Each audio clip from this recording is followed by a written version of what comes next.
ये एक fully automatic salary slip है जिसमें हम सिर्फ बेसिक सैलरी इंटर करते हैं और पूरी की पूरी सैलरी स्लिप ऑटोमेटिक बनकर तैयार हो जाती है। बस इसमें बेसिक सैलरी इंटर करेंगे और हम सारे कैलकुलेशन अर्निंग जैसे टीए डीए एचआरए डिडक्शन जैसे टैक्स पीएफ जीपीएफ सब कुछ ऑटोमेटिक कैलकुलेट हो जाएगा।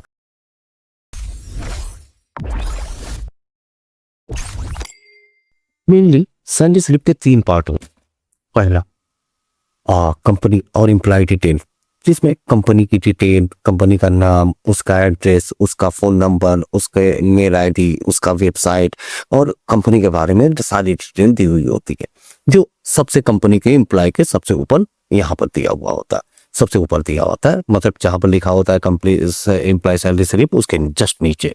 उसके बाद दूसरी जो डिटेल होती है उसकी में एम्प्लॉय की डिटेल होती है। एम्प्लॉय की डिटेल में क्या होता है कि एम्प्लॉय का क्या नाम है, उसका डिजिग्नेशन क्या है, पद क्या है, उसकी आईडी क्या है, उसका कोड क्या है और उसको किस महीने की सैलरी मिल रही है और कुछ साल की सैलरी मिल रही है।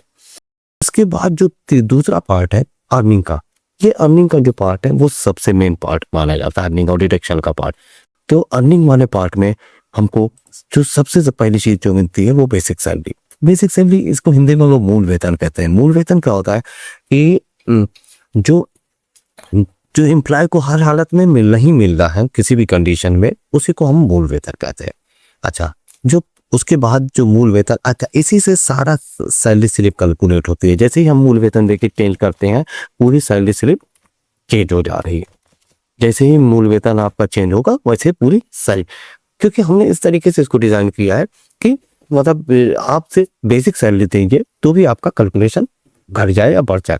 अच्छा, अब दूसरी चीज आती है आपका एचआरए। एचआरए आमतौर से 40% कैलकुलेट किया जाता है। अब वो 20,000 का 40% कितना होगा। अब दूसरी चीज, हम इसको कैलकुलेट कैसे करते हैं। इसको अगर हम कॉपी पर कैलकुलेट करें तो हम क्या करेंगे, 200 गुणे या डिवाइडेड बाय 100 और इंटर करेंगे तो हमारा 8 रुपया आ जाएगा। लेकिन हम इसको इस तरीके से ना करके हम जहां पर 200 हमने दिया है वहां पर हम सेल वैल्यू दे देंगे। हमारी जो बेसिक सैलरी की सेल वैल्यू है वो सभी जगहों पर वही यूज होगी जो बेसिक सैलरी की। तो हमारी बेसिक सैलरी की सेल वैल्यू है B8।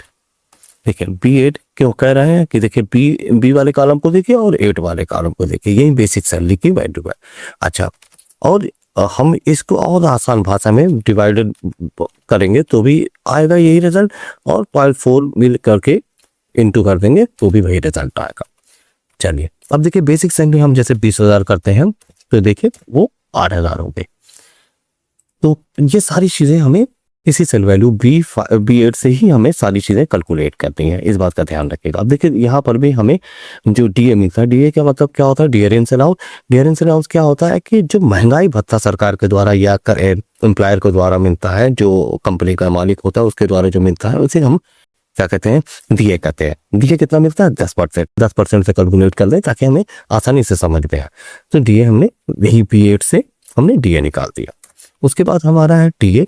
टीए क्या होता है, ट्रांसफर अलाउंस या ट्रैवल अलाउंस। ट्रांसफर अलाउंस का मतलब क्या होता है कि आप कहीं दूसरी जगह जाते हैं, आपको भेजा जाता है कंपनी के द्वारा एक शहर से दूसरे शहर, तो उसको ट्रांसफर अलाउंस कहते हैं। और ट्रैवलिंग अलाउंस, हर महीने जो आप गाड़ी से चलते हैं, कन्वीनियंस से इस्तेमाल करते हैं, वो सारी चीजें ट्रैवल अलाउंस का यूज करते हैं। और अगला है मेडिकल अलाउंस 5%, जो हम जब बीमार पड़ते हैं तो उसके लिए हर महीने हमारी सैलरी हमें मिलता है ताकि छींक जुकाम बुखार ये सब तरीके की बीमारियों से हम दूर हैं। और स्पेशल अलाउंस में जो हमें बोनस इंसेंटिव मिलता है उसे हम स्पेशल अलाउंस कहते हैं। और सब कुछ उसी देखिए B8 से कैलकुलेट हो रहा है। सारा सारा कैलकुलेशन B8 से हो रहा है, क्योंकि B8 से हमने बताया कि B8 में हम जो वैल्यू देंगे, अब जो भी वैल्यू देंगे उसकी से सारा पूरी सैलरी कैलकुलेट होगी। अच्छा, उसके बाद हम जो ग्रास सैलरी है उसके बाद हम पूरे को टोटल करके ग्रास सैलरी निकालते हैं। जैसे कॉपी पर करते हैं उस तरीके से भी कर सकते हैं। हम ये सब ना लिख कर हम सीधे लिख सकते हैं 40,000 प्लस 16,000 प्लस 4,000 प्लस 2,000 प्लस 2,000, ऐसे वैल्यू आ गई। और अगर हम इसको दूसरे तरीके से भी कैलकुलेट कर सकते हैं, अगर हम सीधे इसको डिलीट कर दें और यहाँ पर हम लिखें इक्वल टू सम और ब्रैकेट लगा के ये पूरा ड्रैग कर लें, पूरा सेलेक्ट कर लें, कहाँ से, B8 से लेकर B13 तक, और ब्रैकेट बंद करके इंटर करेंगे तो भी 68,000 रुपये हमारा वहां पे। इसी को हम लोग क्रॉस सैलरी कहते हैं। अब जो दूसरा पार्ट होता है वो होता है डिडक्शन वाला पार्ट। डिडक्शन वाले पार्ट में जो सरकार आपके सैलरी में से पैसा काटती है वो सारा डिडक्शन वाले पार्ट में जोड़ा जाता है, ठीक है। और उसको बाद में जोड़कर टोटल डिडक्शन निकालकर ग्रॉस सैलरी में से घटा दिया जाता है। जो हमें सैलरी मिलती है उसी को हम नेट सैलरी कहते हैं। अच्छा, अब उसमें कटता क्या क्या है, ये कटता है प्रोविडेंट फंड।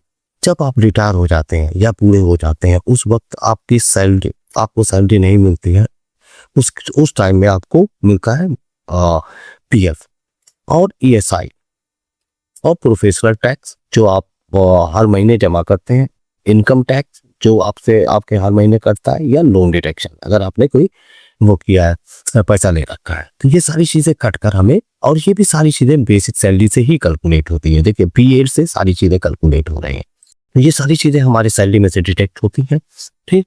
और PF आपका कितना परसेंट डिटेक्ट होता है, 12%, और ESI कितना परसेंट डिटेक्ट होता है आपका। उसके बाद प्रोफेशनल टैक्स हम उसमें काट लेते हैं, पूरा महीने का एक साथ ना कटा, पूरे साल का एक साथ ना कटवाकर हम इनकम टैक्स एक मतलब महीने कटवा देते हैं ताकि हमें साल के अंत में दिक्कत ना हो, ठीक है। तो इसको भी हम 5% या 10% कटवा देते हैं, ठीक। इसको हमने क्या कर दिया, 10%। अब जो हमें नेट सैलरी हाथ में मिली वो कितने मिली, 55,000 रुपये। यही मेन कैलकुलेशन है, सारी की सारी एम्प्लॉय सैलरी इसी बेस पर बनती है। और सैलरी स्लिप का इस्तेमाल कंपनीज, स्कूल, ऑफिसेज या स्मॉल बिजनेस में एम्प्लॉय की सैलरी को रिकॉर्ड रखने के लिए किया जाता है। इसके अलावा bank loan, income proof, tax calculation के लिए सैलरी स्लिप बहुत जरूरी होती है। अगर आपके पास ऑटोमेटिक फॉर्मेट होगा तो सैलरी कैलकुलेट करना बहुत आसान हो जाएगा और आपका काफी समय भी बचेगा।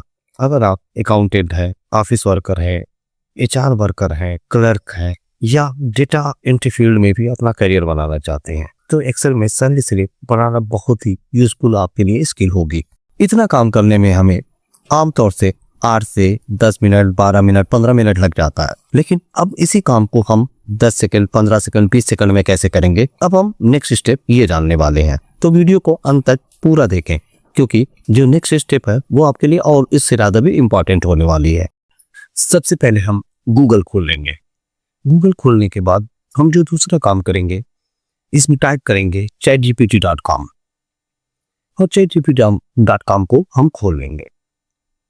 उसके बाद हम उसमें टाइप करेंगे एक सैलरी स्लिप में क्या क्या होता है। एक सैलरी स्लिप में क्या क्या होता है उसकी पूरी डिटेल ChatGPT 1 by 1 दे देगा। इसके बाद हम जो दूसरा प्रॉम्प्ट टाइप करेंगे उसमें हम लिखेंगे एक इन सारी टर्म को यूज करते हुए एक फुल्ली कलर्ड, फुल्ली ऑटोमेटेड और ready to print excel sheet बनाकर दो जिसमें हम यूजर सिर्फ बेसिक सैलरी इंटर करते हुए पूरा का पूरा कैलकुलेशन ऑटोमेटिक हो जाए। और जैसे ही इंटर करेंगे पूरी डिटेल अपडेट करने लगेगा और कुछ प्रोसेसिंग करेगा। उसके बाद हमें एक रिजल्ट दे देगा। रिजल्ट क्या देगा, एक ready to use excel sheet बनाकर दे देगा। प्रोसेस के बाद ऑटोमेटिक सैलरी स्लिप रेडी एक्सेलएस का एक टेम्पलेट दे देगा और हमें इसको क्या करना है, डाउनलोड कर लेना है। डाउनलोड करने के बाद जब ये खुल जाएगा तो उनसे चेक करेंगे कि देखिए पूरा का पूरा प्रोसेस ऑटोमेटिक है कि नहीं। इन्होंने सैलरी स्लिप दे दिया, इसमें बेसिक सैलरी इंटर करेंगे। बेसिक सैलरी इंटर करेंगे और चेक करेंगे कि ये सारा कैलकुलेशन सही करता है या नहीं। तो बेसिक सैलरी इंटर करके चेक करते हैं। जैसे 50,000 रुपये बेसिक सैलरी हमने इंटर किया और जैसे ही इंटर किया देखिए वाह, तुरंत का तुरंत इसने पूरी सैलरी ऑटोमेटिक कर दी। अब 30,000 दे के देखते हैं, फिर दूसरा अमाउंट 40,000 करके देखते हैं, 50,000 करके देखते हैं, बार बार करके देखते हैं कि वो सारा प्रोसेस अपडेट कर रहा है कि नहीं। अच्छा, अब एक चीज़ और, सारी चीज़ों में वही सेल वैल्यू यूज कर रहा है जो हमने पूरे वीडियो में बताई है और पूरा का पूरा बस ये है कि हो सकता है कि उसमें सेल वैल्यू दूसरी रही हो, इसमें सेल वैल्यू दूसरी हो, बस यही एक फ़र्क हो सकता है, उसके अलावा कोई भी फ़र्क नहीं हो सकता। अब ये रेडी टू यूज़ है, इसमें आप एम्प्लॉय की सैलरी स्लिप इसको कार्नर पर कर दें, हमारे सेंटर में कर दें। अच्छा, दूसरी चीज़ इसमें नाम डाल दें, उसका कौन से मंथ का है, कौन से ईयर का है, ये सारी चीज़ें हम डालकर इसे अपडेट कर सकते हैं और अपने लिए टेम्पलेट में यूज़ भी कर सकते हैं। अच्छा, एक चीज़ और, अगर इस तरीके का टेम्पलेट आपको चाहिए तो आप हमें कमेंट करें, कमेंट सेक्शन में कमेंट करें और हम आपको इस तरीके का फॉर्मेट, हमारे पास रेडी टू यूज़ बहुत सारे फॉर्मेट हैं, हम उसको दे देंगे। और अगर कुछ लगता है कि इसमें और अपडेट करना चाहिए तो आप हमें बताइएगा, हम उसमें अपडेट भी करके नई वीडियो बनाकर आपको दिखला दे देंगे। आप चाहें तो इस तरह का फॉर्मेट एआई टूल में और भी बहुत सारा बनवा सकते हैं। अगली वीडियो में हम सीखेंगे एक्सेल में फुल्ली ऑटोमेटिक मार्कशीट कैसे बनाते हैं। और अगर आपको लगता है कि हमें ये टूल जानना चाहिए या किसी और फॉर्मेट को जानना चाहिए तो आप हमें कमेंट करके भी बता सकते हैं। अगर वीडियो हेल्पफुल लगे तो लाइक ज़रूर करें और एक्सेल, टैली और कंप्यूटर की और भी बहुत सारी स्किल्स को सीखने के लिए एआई टेक चैनल को सब्सक्राइब करना बिल्कुल ना भूलें और वीडियो को शेयर ज़रूर करें।